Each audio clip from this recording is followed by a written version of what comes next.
I'm Sarah Wilson and you're listening to the Roots and All podcast. I'm here to help you get growing. Join me as I explore everything plant related both indoors and out and provide the information you need to create your perfect green environment.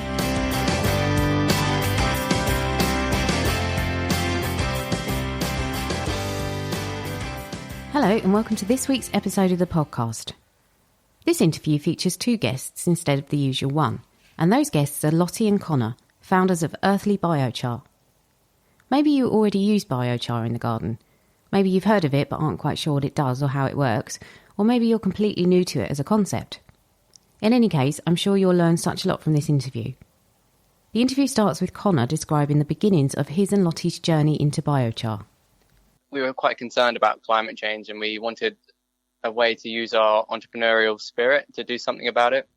So we found out about biochar through chance, really, and we were sort of blown away by what it could do for the climate and how effective it can be for soil health. So the story goes, I was studying a product design degree and I needed a final year project to do, and I wanted something that had an impact on the environment. So when I was looking around for ideas, I met a guy who was studying biochar at a permaculture society, and he wanted a way of making it himself at home, but he didn't know how to build a kiln. He didn't really have the tools or the skills necessary to do it. And after I told him I was doing product design, he asked me to look into it for him. At the time, I hadn't heard of biochar, so I wasn't immediately interested in it. But when I pretty much had no product ideas, I just Googled what biochar was, and I found a TED talk on it. And I found out it was carbon negative, so it could sequester carbon and help with taking it out of the atmosphere. And it was this amazing soil enhancer. So I typed in biochar kiln for sale and nothing came up. So the next morning I went down to my lecturer and I said, I've got this biochar thing. I don't really know much about it. And, I'm not sure if it's going to work. And she was like, yeah, do that one. No one's done anything like that before. So I was pretty terrified. But 9 months later, messing around with sort of bean cans and oil drums and making prototypes, I designed a back garden biochar maker. And we have to do an exhibition to the public at the end of our degree show. And when I was showing it to people, ended up getting 15 people to sign up to buy it. And at that stage, we thought, okay, maybe this is the climate-friendly business idea we were looking for. So one of our lecturers came up to me and said, your project's really interesting. Can we co-author a research paper on it? And to do that, we needed to do a grow test. So we were going to have like 20 radishes on a windowsill. I needed to source some compost. So I was ringing up local plant nurseries, trying to get hold of some free, good quality compost. And on the fourth one, I rang up Kings Park Nursery in Bournemouth, and the nursery manager called Chris Evans. He picked up and he said, what do you need this compost for then? And I said, I'm doing this trial on biochar. Have you heard of it? And he hadn't heard of it, but he invited me round. I told him about it, showed him my kiln, and he said, right, I'll run your grow test for you, but instead of 20 plants, we'll do it on 400 plants, and he'll pay for and manage everything. So that was an amazing, unexpected outcome. We ended up testing. I made the biochar in my prototype that I designed. I charged it up with a compost tea and drove it down to Bournemouth, and we mixed it into their compost, which they just buy in 17-litre bags at a rate of 10% by volume. We potted up 400 plants, 3 different types, just bedding plants, wallflower, daisies, can't remember the other one, and went home and then came back in 3 weeks' time just to see if there had been any effect. And I'm totally honest, I was quite scared. I was like, have I just introduced lots of diseases in his greenhouse? Is this going to ruin his plants? But when I got there, it was visibly different, and he was extremely impressed. And he said, roughly, we sped up the plants by about a week. So after that successful grow test, we did another one, but on 4,000 plants. And then we planted them into bedding, into actual beds in Bournemouth Lower Gardens. And when that one went really well as well, he asked us to supply him with a yearly supply. So when we tried to find that, we realized that no one was making it out of local resources at the price and the quality and the sustainability criteria that we needed. So we needed to be certain that it was carbon negative, made out of waste resources, so we weren't chopping down a forest to make it, and made in a process which doesn't produce smoke. And when we found that gap, we realized that if we wanted biochar to come to realization and actually have the impact we wanted it to have, we would have to set up the UK's production infrastructure. So we never intended to do that. To be honest, we didn't want to do that because it was quite a scary idea having, machinery and land. But as we got more and more concerned about climate change, we just decided we were going to commit it. So, I'll let Lottie describe what happened after that. Okay, cool. So I think that was about a year ago when we decided that we were going to set up the UK's biochar production infrastructure. And we also started getting more inquiries for ready-made biochar. And we won a place on an accelerator program up in London, and that gave us a small cash injection into our startup of about £5,000, and enabled us to finalise the kiln prototypes, and that's now live, and also enabled us to kind of delve a bit deeper into what could the UK's production infrastructure look like. And through reaching out to people, we met an amazing professor at Reading University, and that relationship has now evolved to me doing a PhD with him on biochar, working with farms across the country to actually kind of start quantifying the real impacts that biochar can have both economically and environmentally on farming businesses in the UK. So, fast forward a year, we're at a point where we're making and selling biochar on a small scale, and we also sell our kilns, and I'm doing a PhD and working with lots of farms. Cool. Well, there's quite a lot in that I've got questions about. So the first one was that you mentioned, Connor, that you charge it up with compost tea. What does that involve, and why is that important? So biochar is like a battery. You need to load it up with nutrients before you add it to soil. So if we were doing this grow test and we added uncharged, we call it raw biochar, into the potting mix, there was a chance that it would absorb nutrients and water from the compost as kind of stealing it from the plants. And this could negatively impact the plant's growth until the battery was charged, the biochar was charged. So there are so many different ways to charge biochar, but because we needed to do it in a rapid turnaround, we took finished compost from a local gardener who makes really good organic compost. We added it to rainwater. We put a bit of molasses, so sort of unrefined sugar, in the container, and we bought some aquarium air pumps, and we bubbled this mixture up, like kind of strange. And what this did is it took the microbes in the compost. We fed them sugar, so that's one bit of their food, and then we fed them oxygen, and we basically just multiplied them. And then once we had a good compost tea, you can tell it's good by the sort of frothiness, the sort of foam on the top.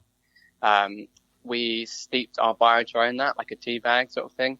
And then all of those nutrients and bacteria became absorbed into that. And we soaked that in there for about 6 or 7 hours. And then we drained as much of the liquid as we can. And then took that to the plant nursery where we mixed it into compost. Mm-hmm. And would it matter if what you were using as the compost tea as the source of the, as a green material? Because I'm thinking, obviously, you trialled it by the sounds of it on bedding plants. I wondered what the effects were if you put it on leafy crops, and whether it mattered, for example, if you used a comfrey tea or a nettle tea, and the effect that had on particular types of plants. Yeah, so the main thing is that you just charge it up with nutrients, so depending on obviously what the plant needs, and then also just putting bacteria, so fungus and other bacteria in there. So what we do now is instead of doing a compost tea, which kind of it takes a bit of time, we actually buy a powder which is used in hydroponics, and that has suspended 12 different types of bacteria and mycorrhizal in it with some other trace elements.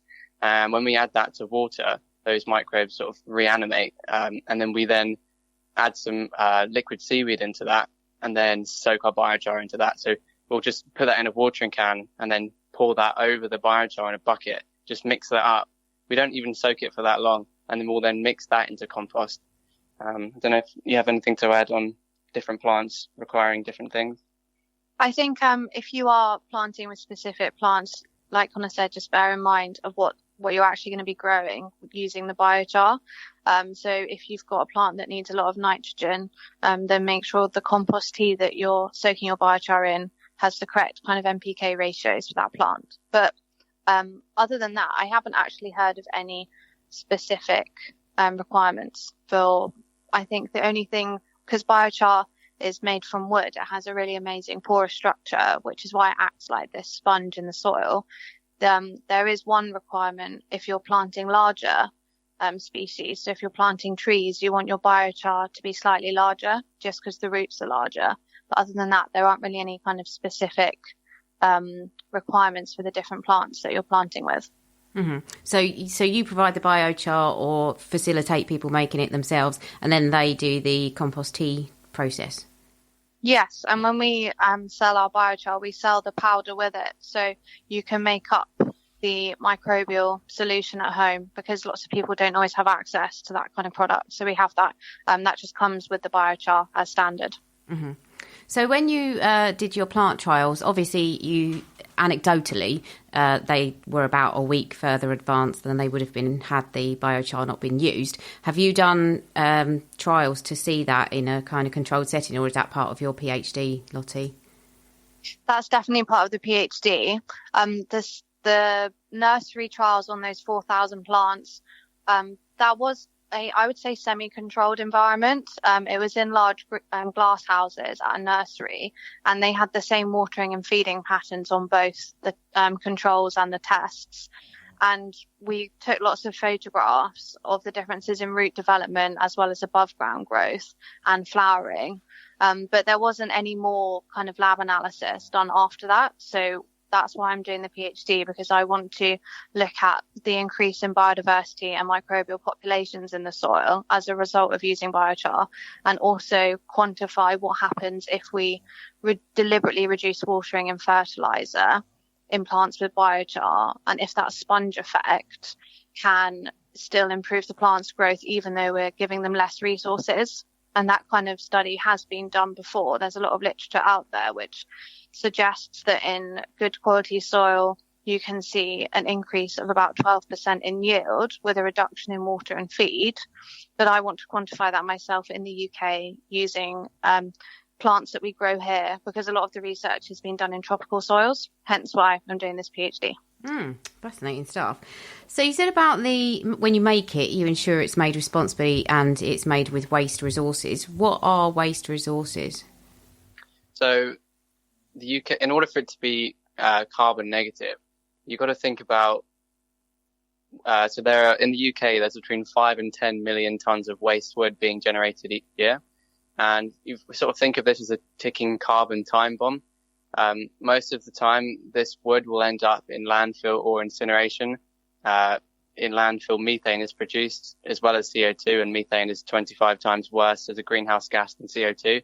And then in incineration, obviously the carbon goes back into the air. So that's why we want to use waste. So we intercept that carbon before it has a chance to go back into the atmosphere by turning it into biochar. There is an argument so there are people in America who are using free farmland, so things that doesn't compete for food crops, and they're growing things like willow, and they're coppicing it. So they'll plant fields of willow, they'll let it grow to a certain height, and they'll cut it, and then they'll turn that into biochar. So it's sort of like farming carbon from the sky. So at the moment, we want to make use of clean, untreated wood waste. So stuff from furniture factories, untreated pallets, construction demolition waste, things from woodland management. So as we're going and thinning some trees, promoting biodiversity and supporting the ecology in woodlands, there's a lot of biomass that's generated from that, as well as tree surgeons. So we're focusing on waste at the moment because it's a problem. But in the future, we probably could see carbon farming, similar to what I described with willow. Yeah. So when you sent me some information about what you do and your products and all the rest of it, you also sent me some really interesting stuff about how historically biochar has been used, particularly in other countries. Can you talk a little bit about that? Yeah, sure. So you had Craig Sams on your show, I think a year ago now, and he did a really good job of talking about how biochar was sort of discovered, talking about terra preta and the link between the Amazon rainforest. So if any of your listeners want to go back and check that, I won't cover that, but things that we can add to are, so the Japanese have a really interesting relationship with charcoal. They have multiple different uses for it. So when they build a house, they will, underneath the floorboards, they will put sacks of charcoal underneath it. And what that does is that is pretty much like a dehumidifier. So as there's too much moisture in the air, the charcoal will absorb that moisture, similar to what it happens in soil. And then so that prevents damp and mold. And then when the air is dry, it will give it back again. So it's a really cool low-tech way of regulating humidity. Another thing they do is they also make into charcoal sort of long branches, and then they'll stick them in the corners of some of their rooms as a form of decoration, but it also passively filters the air. Another thing they do is you'll see some water bottles now with charcoal sticks in them. So they'll have a jug of table water and they'll just stick a lump of charcoal in there, which will remove some of the impurities from the water.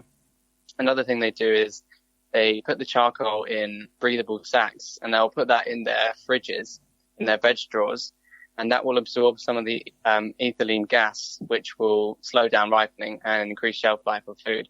I haven't personally tried the fridge experiment yet, but it's something that I'm really interested in. And throughout time, there are still rural Japanese cultures who will use charcoal, biochar, in their food production. So there's a couple of videos on YouTube, but it's very hard to actually find good quality data. But you can see them sprinkling charcoal in ditches, and then they'll cover those ditches with soil. So they've been using it for thousands of years, and we forgot about it as a society, and now it's being rediscovered. Some people call it the oldest thing that you've never heard of. So, yeah. Yeah, and what's happening in Sweden? I gather they're into it in a big way. Yeah, so Stockholm have done something interesting. So they won $1 million grant by the Bloomberg Philanthropies in 2014 to set up a biochar production infrastructure there. So they've bought a kiln called a Pyreg, which is a German manufacturer who we're now talking to. And what that does is the citizens and the tree utilities there, they will give their garden waste. They dry that, chip it up, and then put it into the biochar machine. That will then produce biochar, and then the excess heat created from that process will be used to dry the upcoming feedstock, and that will also go to power homes. So they can provide a carbon neutral heating product for residents, and this plugs into a district heating network.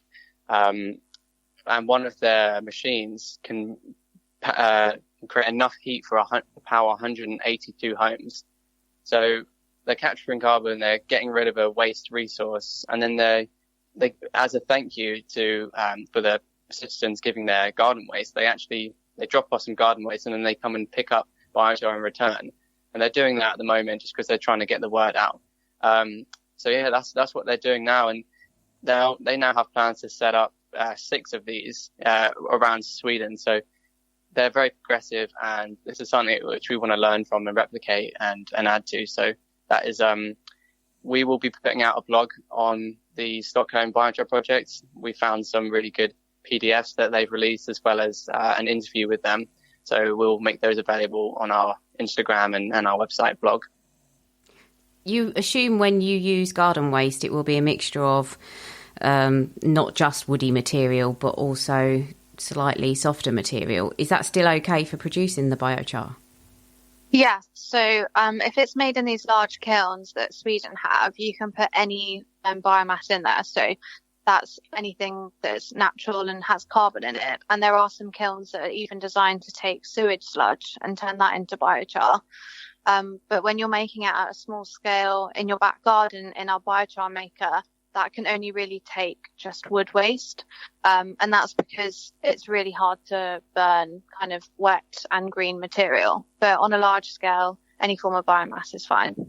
Yeah, and I think with the green stuff, the things that are hard to compost, we should make into biochar, but things that are easily composted, I think there's definitely a place for that. And just to clarify on the sewage sludge point, there is evidence to say that there could be heavy metals in that biochar. So, and that biochar won't probably be used for soil applications. That will be used for to be mixed into asphalt or used in insulation or all of these sort of non-soil applications. And there's a document actually which you can find online. It's called 55 Uses of Biochar, and that you'll be amazed at all the different things you can do with it. Just while I'm on that topic, I think I'll just list off a couple of ones that I've got here.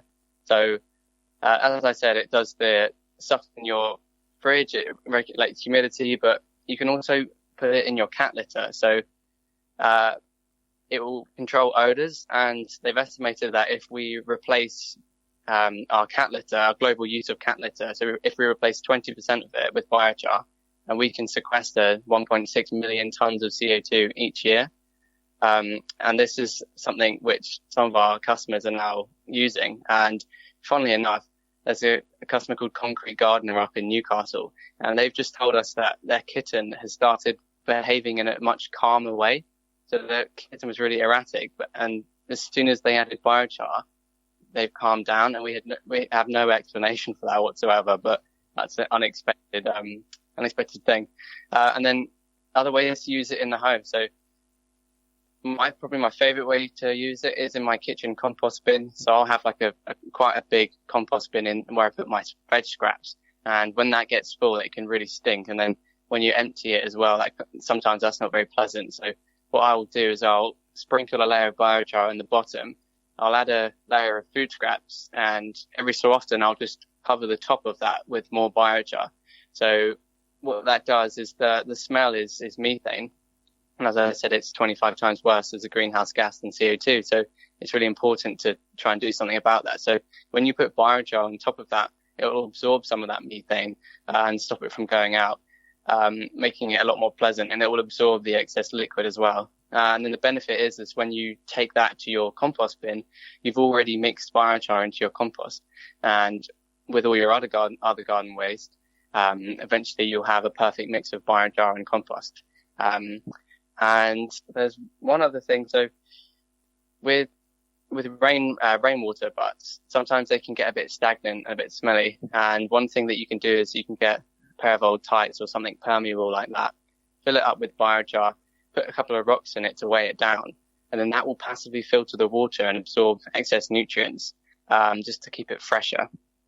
And then one other thing, so with perlite and vermiculite, biochar can do pretty much the same job, but then you get all these other benefits, including the carbon savings.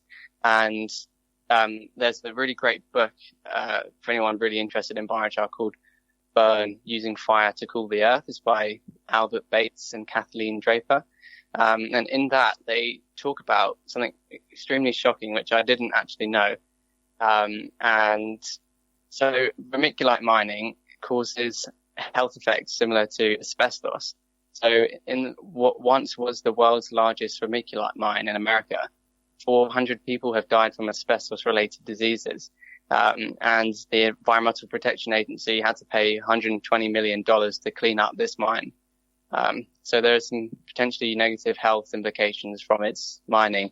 And then, of course, you have to ship that heavy product around the world to your location. So if we can replace at least some of that with biochar, we can have another route for carbon sequestration and potentially avoid some of those negative impacts. I was just thinking, when you spoke about putting it in water, could it work in a pond where you had too much algae, for instance? Yeah, so this is an emerging market for biochar is blue-green algae remediation. So when you have algae, like you said, it's just too much nutrients, and you can put big sacks of it along the edges, and it will just passively draw up nutrients. And then depending on what else was in that lake, you can then use that biochar and sell it to a farmer.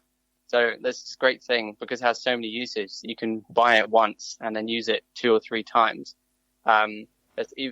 There's even people suggesting that you can rent biochar to some person and then pick it up from them and deliver it to the farmer or something like that. Yeah. And I was just going to say about helping with too many fertilizers. People have started using biochar, like giant biochar tea bags in rivers, to help absorb excess fertilizer and nutrients. And if you put it directly into the soil, it will stop nutrient runoff as well, because it's very porous and like a sponge. So it's really good at stopping lots of heavy metals and also nutrients running off into our waterways. And can you have too much of it in your soil? Yes, you can, like all things. So the optimum rate of biochar application in soil is between 5 and 15%, depending on the health of your soil and the climate. If you go above that, the literature has shown that it starts to have negative effects. I'm not sure why it causes negative effects above that, but I presume it just changes the ecology and the way the soil works. So we always recommend, and what we've tested as well, is an application of 10%. So that's 1 part biochar to 9 parts soil. There's we've also tried things that require more drainage. Like, people are actually growing cactuses in straight biochar. I mean, I don't necessarily recommend that, but we've been trialing mixing 50-50, so we'll do half biochar, half potting mix. But yeah, the general consensus is around 10%, and that's by volume, not by weight. So yeah. Okay. Well, fantastic. I could probably speak to you for hours and hours, because this is a fascinating subject. But I realise you haven't got that long. Is there anything else you wanted to add before I let you go? Just on the sort of climate change side of it, because that is what initially got us into this. The IPCC and Project Drawdown, who are 2 sort of leading climate scientists groups, they have actually put biochar on a list of 76 individual solutions. So biochar is number 55, and they estimate that it can sequester, so reduce or avoid emissions, but 2.2 to 4.4 billion tons of CO2 by 2050. And to put that into context, in 2018, our yearly carbon footprint was 37 billion tons. So that's why there's 76 individual solutions and not just one silver bullet. So 1 kilogram of biochar is equivalent to removing 3 kilograms of CO2 from the air. So yeah, that's just a really exciting prospect, and that's why we're really passionate about it. Excellent. Lottie, anything else you wanted to add? The only other thing I'd like to add is that if anyone's listening to this and would like to try out some biochar or a biochar maker, we do have a coupon code for them. So if you'd like to go to our website, which is earthlybiochar.com, you can use the coupon code roots and all, so the same as the podcast name, just as one word and all lowercase, and that'll get you 10% off your orders. But I don't think I've got anything else. But I'd love people to reach out and talk to us and follow us on Instagram and ask questions. That'd be great. Well, a big thank you to Connor and Lottie for talking to us about biochar and their brilliant new venture, and also for the handy discount code. Links to the Earthly Biochar site are in the show notes, and there's a wealth of information such as how to build your own kiln, guides to all the products, and a webinar that explains even more on the website. Thanks to you as well for listening. Here's Dr. Ian Bedford talking about the most clever and creative of bugs. And apologies to you and Dr. Ian. I gather last week I rudely invaded his segment with my outro music. I'll be going back to edit that out shortly. Thanks to everyone that let me know. Always good to know that some of you are listening to the end. Take care. In habitats throughout the world, a remarkable 45,000 different species of spider have so far been discovered, and 650 of these reside in Britain. Besides their key features of having 8 legs and a venomous bite, all spiders produce silk, and they use their silk for different purposes, such as creating egg sacs, traversing surfaces, and for wrapping up and storing their food. But probably the most well-known use of their silk is to create webs that are usually suspended between structures for catching their prey. However, not all spiders use webs for this purpose, since some make them into protective canopies for their young, whilst others lay them on the ground, where they work like tripwires to alert the spiders to danger or prey. And there's even spiders that don't make any webs, but just rely on their stealth and camouflage for ambushing their victims. But for those that do make webs, they'll follow a distinct format, ranging from orbs and sheets to lace and funnel shapes. And the web's architecture will often be so unique that it'll reveal the family or even the species of spider that created it. How these spiders instinctively build their webs, though, remains one of the fascinating enigmas of the natural world. But this innate behavioural trait has clearly become hardwired into their DNA over the 100 million years that we know from specimens within ancient amber they've been using silk to trap their prey. Spiders produce their silk from a gland inside their body, and it's stored as a liquid inside their abdomen. Then, when required, the spider uses its rear legs to push the liquid out through tiny pores called spinnerets, where, as it emerges, it rapidly dries into a little silk thread. A thread that research discovered is amongst the strongest and most resilient natural fibre that's ever been found, which unbelievably is 5 times stronger than steel. And when it's made into a mesh, it's tough enough to stop a small bullet. It's also very elastic and incredibly lightweight. So if ways are found to mass-produce spider silk cost-effectively in the future, then our 8-legged acquaintances from the natural world may well have given us all the potential to protect our bodies with clothing that previously might only have been seen in a comic book.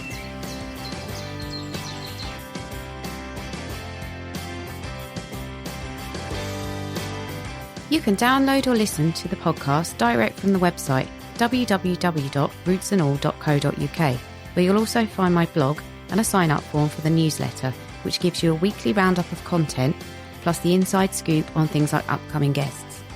Or you can subscribe wherever you normally get your podcasts. Email me with comments and feedback at podcast@rootsandall.co.uk. Follow me on Twitter, Roots and All, Facebook, Roots and All UK, and Instagram, Roots and All Pod. But please also check out my Patreon, where you can make a one-off donation or take out a monthly subscription to help support my work, because if you like what I do, please help me to continue doing it. Even if you make a one-off donation of £1, trust me, it all helps and I will be immensely grateful. So please go to Patreon and search for Roots and All.